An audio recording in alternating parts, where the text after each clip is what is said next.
You are watching B-Boy Feed TV. Like, subscribe, kisha turn on notification. Asante.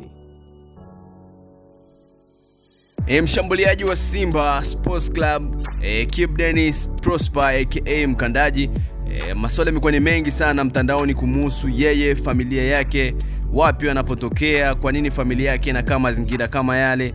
Maswali yamekuwa ni mengi sana kupitia mitandao mbalimbali. Watu wengi wakuuliza kwa nini Kibu Denis hawaache wazazi wake waishi mazingira kama yale, ilingali yeye ni mchezaji mkubwa na analipwa fedha nyingi sana pale Simba Sports Club. Wenda na wewe ni miongoni mwa watu wanaojiuliza maswali mengi sana kuhusu wazazi wa Kibu Denis, kwa nini wanaishi mazingira yale na kwa nini Kibu Denis ameshindwa kuwabadilishia mazingira wakaishi kidogo mazingira ambayo ni mazuri zaidi, wakati yeye ni mchezaji mkubwa na analipwa fedha nyingi sana pale Simba Msimbazi. Jibu yako hapa, endelea kubaki na mimi B-Boy Feed TV.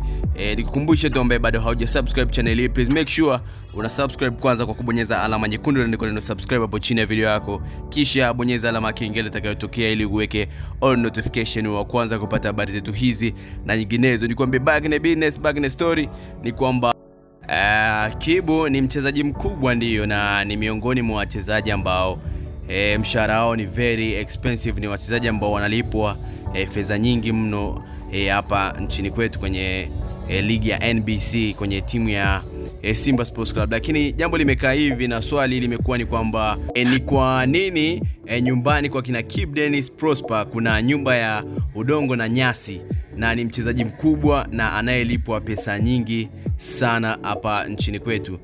Ipo hivi, baba yake Kibu Denis ni mkimbizi aliyekuwa anaishi kwenye kambi ya wakimbizi Nyarugusu ambayo iko mkoani Kigoma.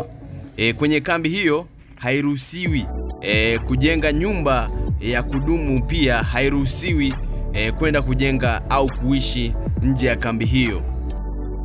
Nyumba ambazo unaweza kujenga Nyarugusu kwa kawaida ni zinatakiwa nyumba ambazo ni za muda, yani temporary shelter, ambazo ni rahisi kuvunjwa au kuondolewa pale kambi itapofungwa au kwa wakazi kurejeshwa nchini kwao. Na nyumba ambazo zinakubalika kujengwa Nyarugusu ni nyumba ambazo zinajengwa kwa udongo na fito, zikiwa na paa la nyasi au bati au plastiki, ambapo natolewa na UNHCR. Hiyo ni taasisi ya misaada ambayo ipo na inafanya kazi hiyo ya kutoa mabati ya plastiki. Nyumba ambazo unaweza kujenga Nyarugusu ni nyumba ambazo zina misingi midogo isiyo ya zege au seruji nzito. Kuta zake hutengenezwa kwa udongo na fito au matofali ambayo sio ya kuchoma kwa moto, ambayo yanaitwa adobe block. Kwa kawaida huwa ni chumba kimoja hadi vyumba vitatu ambapo unaruhusiwa kujenga katika eneo hilo.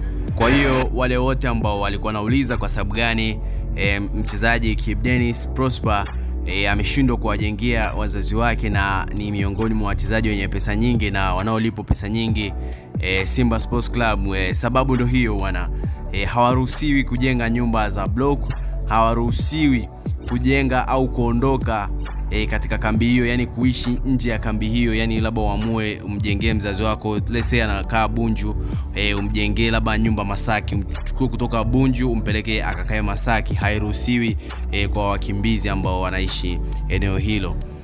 Bwana, story iko hivyo, na wale wote walikuwa wanajiuliza maswali, jibu ndo hilo. Niachie comment yako fupi kupitia uwanja wa comment section hapo chini, na mimi nitapita nayo. Lakini pia nikukumbushe tu ambaye bado haujasubscribe channel hii, please make sure una subscribe kwa kubonyeza alama nyekundu iliyoandikwa neno subscribe hapo chini ya video yako, lakini bonyeza alama ya kengele itakayotokea ili uwe wa kwanza kupata habari zetu hizi na nyinginezo. Nikwambie hapa ndani sina la ziada, tu push la kutosha. Ni kwake Stefano Tem, behind the camera ni Mr. Butterfly. I go by the name B-Boy Feed. Enjoy.